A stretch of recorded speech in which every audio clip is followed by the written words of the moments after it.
Logical reasoning is now 2/3 of your LSAT score. If you're studying for the LSAT in 2025 and beyond, this is the section that makes or breaks your score. Full stop. I want you to forget all about logic games. For a full year now, they've been off the test. LSAT replaced them with a second scored logical reasoning section. This means if you improve your logical reasoning by just 3 points, your overall LSAT score jumps 6 points. No other section offers you that kind of leverage. So, how do you actually get good at logical reasoning? Spoiler, it's not by memorizing 15 different question types, it's not by using color-coded flowcharts, and it's definitely not by reading those 500-page LSAT prep phone books. Here is what actually works. First, you've got to shift how you think about logical reasoning. Most people treat it like a checklist.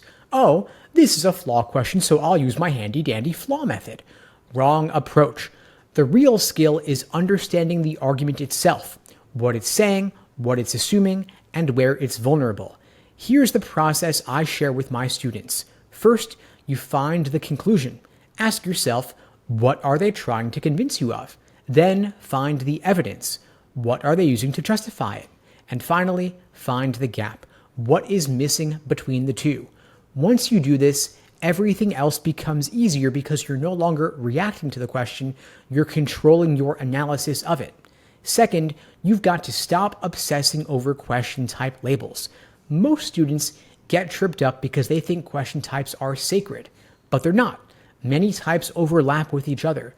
If you're good at flaw questions, you're already halfway to mastering weaken, strengthen, and necessary assumption questions too.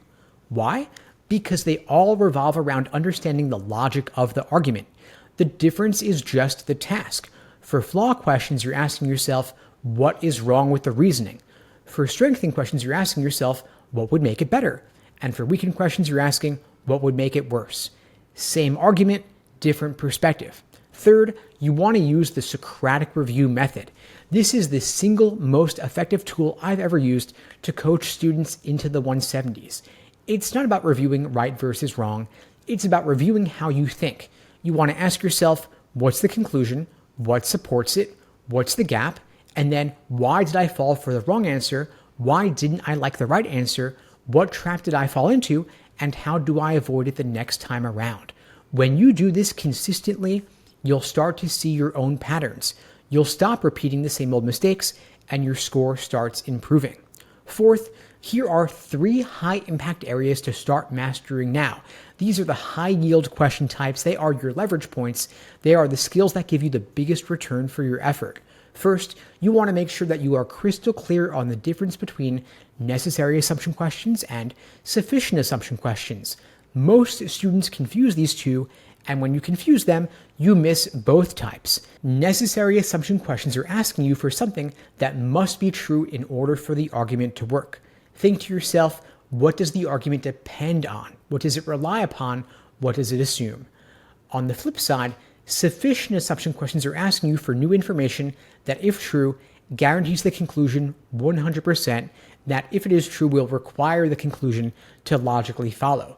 Necessary assumption questions are more frequent, so you want to master those first. Second, you want to be crystal clear on the difference between must-be-true questions and most strongly supported questions. They might sound similar, but there is an important distinction between the two. For a must-be-true question, you want a choice that is 100% provable based on the information in the stimulus. No exceptions. If it's not provable, it's wrong. On the flip side, most strongly supported questions are asking you for something that is incredibly likely to be the case based on the stimulus, but allows for a bit more flexibility. Maybe it's 90% provable, but not necessarily 100% guaranteed. If you mix these up, you're going to get both types wrong, and for context, both of them do fall under the catch-all category of inference questions, so they are technically in the same family.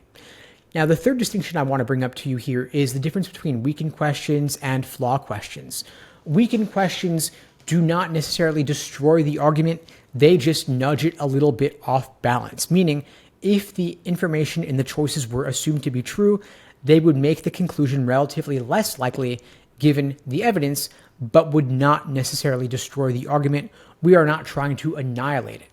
So we might be offering a potential alternate explanation, we might be pointing out a missing assumption, or we might be exposing a potential flaw in how the evidence connects to the conclusion, but we are not saying necessarily that the entire argument is fundamentally flawed. Now, along with removing the logic game section and replacing it with a second scored logical reasoning section, LSAC has made some more subtle changes to the logical reasoning section as well that you should be aware of. They're adding more questions in logical reasoning with numerical comparisons. These are testing your understanding of percentages versus absolute numbers. They're also adding more formal logic questions. I'm talking here about if-then statements, lots of conditionals where you might want to link things together. Why are they doing this? Because these skills were tested more in logic games, but now that games are off the test, they've got to test these reasoning skills somewhere else. And so, if you're not comfortable with conditional logic, formal reasoning, and numbers, start working on these skills now. Of course, don't try to learn everything at once.